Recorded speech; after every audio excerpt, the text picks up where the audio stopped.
Bonjour, je suis Delphine Zanelli. Bienvenue dans le podcast L'entreprise de demain, le podcast de tous les bâtisseurs du futur du travail.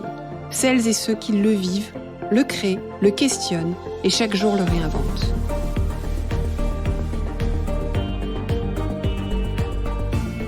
Une entreprise plus vertueuse et soucieuse de son impact social pour une société meilleure. Bonjour, bienvenue dans ce nouvel épisode. Avez-vous pu participer au débrief de l'épisode précédent avec Franck Carnero jeudi dernier sur Clubhouse ? Aucun souci, il y en aura d'autres. Clubhouse, qu'est-ce que c'est ? Pour ceux qui ne connaissent pas encore, c'est un réseau social vocal qui ouvre le champ des possibles, mais qui a le grand défaut d'être disponible que sur iOS sur invitation. Donc pour l'iOS, je ne peux pas faire grand-chose. Par contre, je peux vous inviter. Écrivez-moi à delphine.zanelli@gmail et je vous donnerai accès. Donc dorénavant, vous allez pouvoir poser vos questions aux invités du podcast les jeudis à 18h30. Les infos seront partagées régulièrement sur les réseaux sociaux LinkedIn, Instagram, sur les pages de l'entreprise de demain. Mais revenons à l'épisode du jour.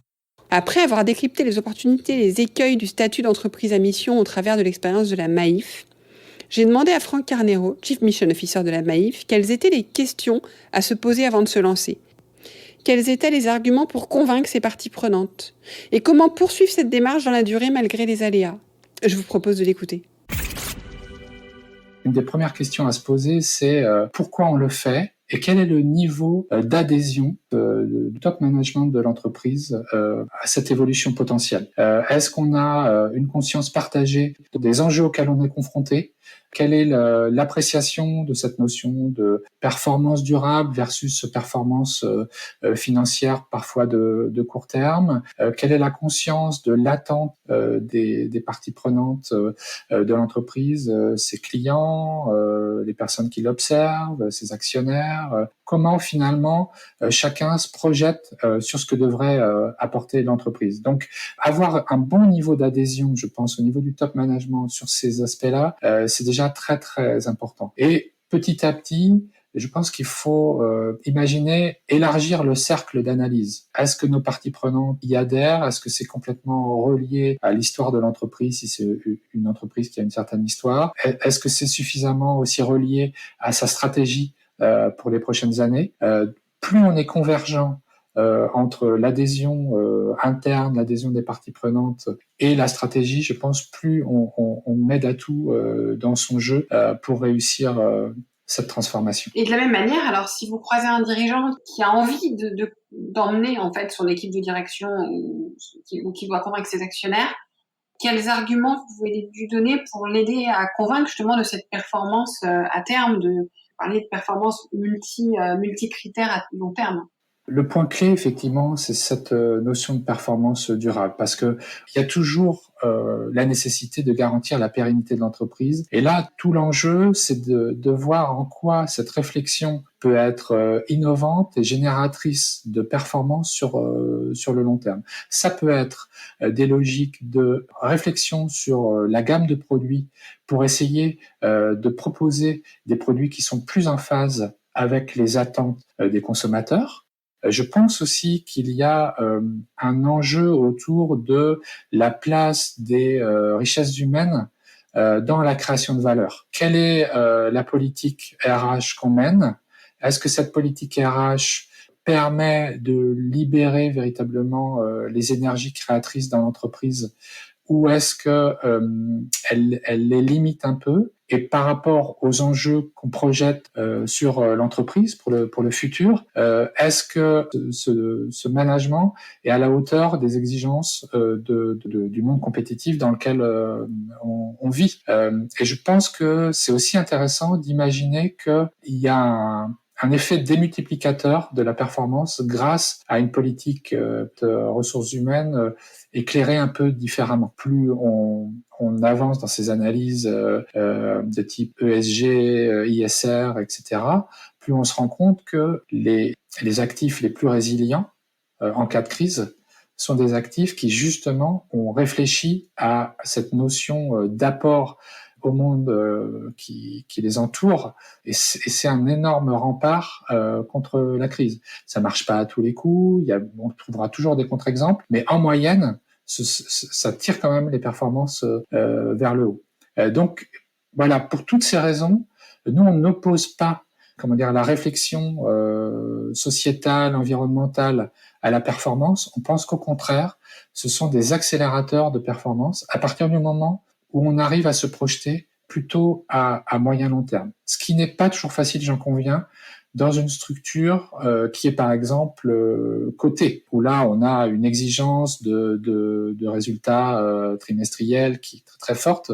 C'est peut-être pas totalement un hasard si ce sont plutôt des structures de l'économie sociale et solidaire dans l'assurance qui ont fait des ristournes à leurs sociétaires au moment où il y avait le plus fort confinement.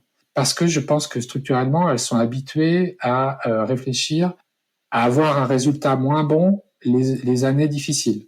Quand on est coté en bourse, on a une exigence d'avoir année après année les mêmes résultats. Probablement que le poids de l'exigence de résultats est très forte.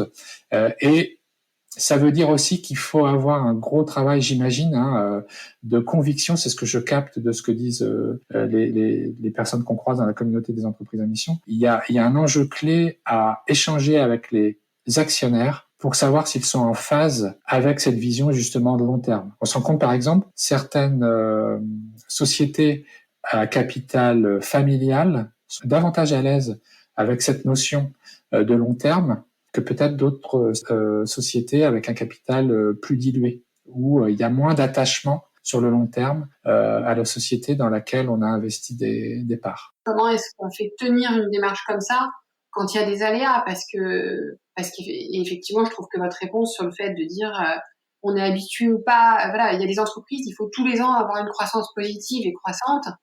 Et puis, il y a des entreprises qui ont une gestion où, voilà, il y a des années plus, il y a des années un peu moins. Et en fait, c'est pas grave parce que ce qu'on vise, c'est une échéance à plus long terme. Mais est-ce que vous avez l'impression que ça, c'est aussi quelque chose qui va changer? Est-ce que profondément, c'est pas quelque chose qui est en train de changer dans les entreprises de manière générale? Alors moi, j'ai l'impression que oui. J'ai cette impression-là, notamment pour les sociétés qui ne sont pas cotées. J'ai l'impression que cette prise de conscience est vraiment forte.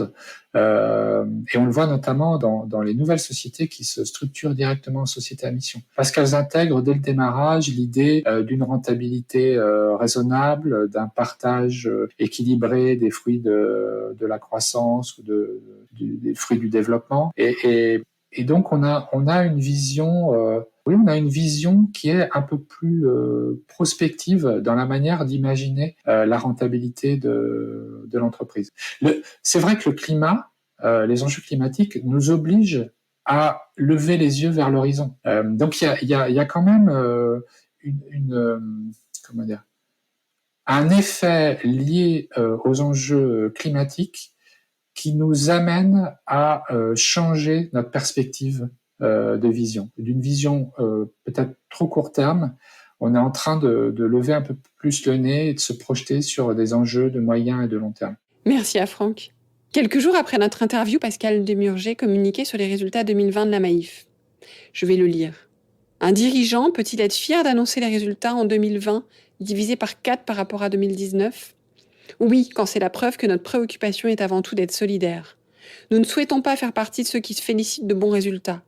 Ainsi, aussi bizarre que cela puisse paraître, pour certains, nos résultats sont à la hauteur des objectifs que nous souhaitons atteindre, solidarité et participation à l'effort national. Je suis convaincue que se réjouir de résultats en baisse en 2020 est juste une autre manière de voir les choses. À la Maïf, notre performance de long terme, qui se nourrit de notre engagement, nous importe plus que les résultats économiques de court terme. Des propos qui concluent bien notre interview avec Franck. Et je vous propose de poursuivre cette réflexion dans le prochain épisode, lors duquel j'accueillerai Philippe Zawati, le CEO de Mirova, qui est une société de gestion de conviction entièrement dédiée à l'investissement durable, elle-même entreprise à mission. À bientôt. Merci pour votre écoute. J'espère que l'épisode vous a plu. Faites-le moi savoir en laissant des étoiles et des commentaires sur Apple Podcasts. Cela me permet de le faire connaître, le podcast, et m'encourage à le poursuivre. Rejoignez-moi également sur le groupe LinkedIn L'entreprise de demain pour échanger avec d'autres auditeurs, proposer des invités.